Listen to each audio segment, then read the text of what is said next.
Hi everyone and welcome back to the Wow Embossing YouTube channel. It's Erica with you today with another card with our this month's current theme, repeat patterns.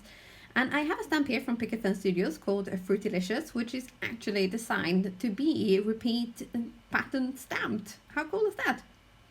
So either one of these sites that you use, you can actually just move your cardstock and keep stamping because they are designed to basically work as a never-ending pattern.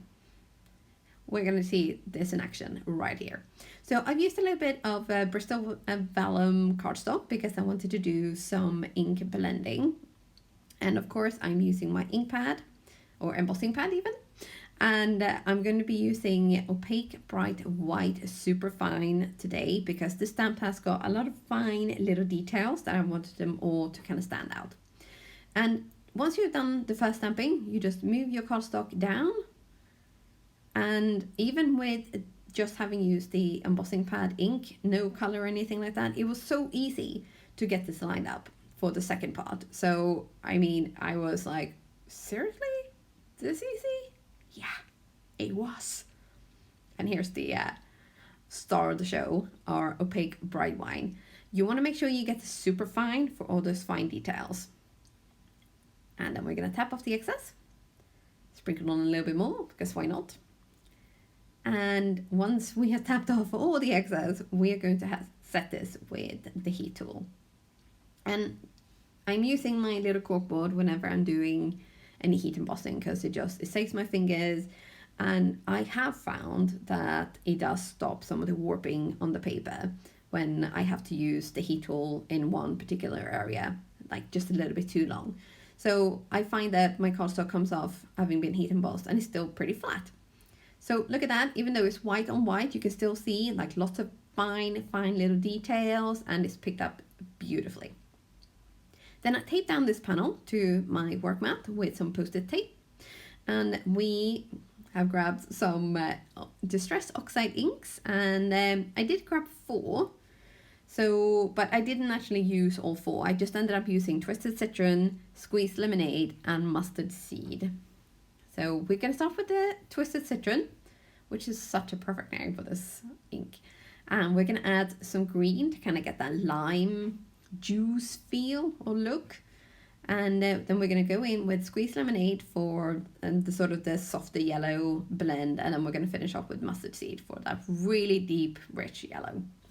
I am using a different light changing blender brush for each one of these colors so that I can go in later on if I need to add more color or just sort of even out the blend, and this just sort of keeps things nice and simple.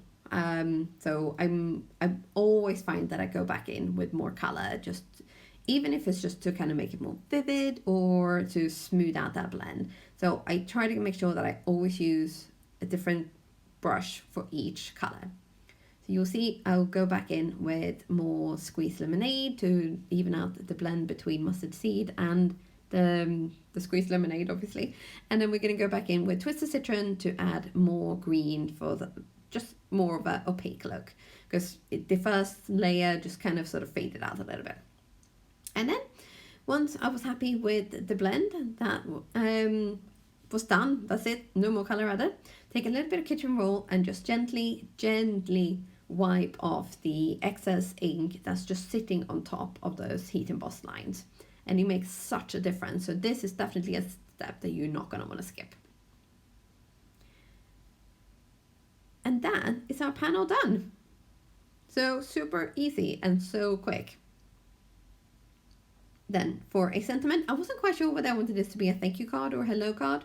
So I thought, hey, while I was at it, I cut out 4 pieces of each one of these. So these are from Lawn's Fawn, and one says hello and one says thanks. And then I'll lay these up. The reason for doing this is so that you get a nice thick base, and this will hold up so well with heat embossing. So we're going to first add a little bit more color to these so they're not just like plain white, because that's boring. And here you can see the excess ink that I used or left in the lids from the first round of ink blending now comes in super handy, because I just want a super soft look, not like crazy much, except for that green that I just wanted to kind of pop a little bit. And with these two done, I'm going to grab a little bit of scrap paper here, and then we're going to dab with the embossing pad really heavily on top. And these are going to get drenched in clear gloss embossing powder. And this is then going to be nailed down to my cork mat with my pointy tweezers. And we're going to set this, and then we're going to do the whole thing again to make sure that we get a really nice puffy look. And I find with the clear embossing on top of any color, it just really picks up and makes it pop, like really crazy pop. So this is after the second round of embossing, and you can see that they're nice and puffy, like almost like stickers, and it's so shiny. Yeah, I love doing this. It's just such a fun way of adding like even more dimension to a card. To finish off this card, I also stamped up a sentiment from another Picket Fence Studios stamp set. This one is called More Fancy Sentiment. And like I said, I couldn't quite decide. Was it going to be thanks, my dear friend, or hello, my dear friend? But after lots of faffing back and forth, I decided to go for hello, my dear friend. So we're sticking this down to the card on top of the sentiment. And then we're just going to trim off that little bit of excess sticking off and adding this to a card base. And that's it. But isn't that so zesty and fresh? I absolutely love how this turned out, and I hope you do too. Thank you so much for stopping by today. I really hope you enjoyed this card as much as I enjoyed making it. And don't forget to subscribe to the YouTube channel. If you haven't already done so, give us a thumbs up and hit that notification button. We will be back very soon with more tutorials.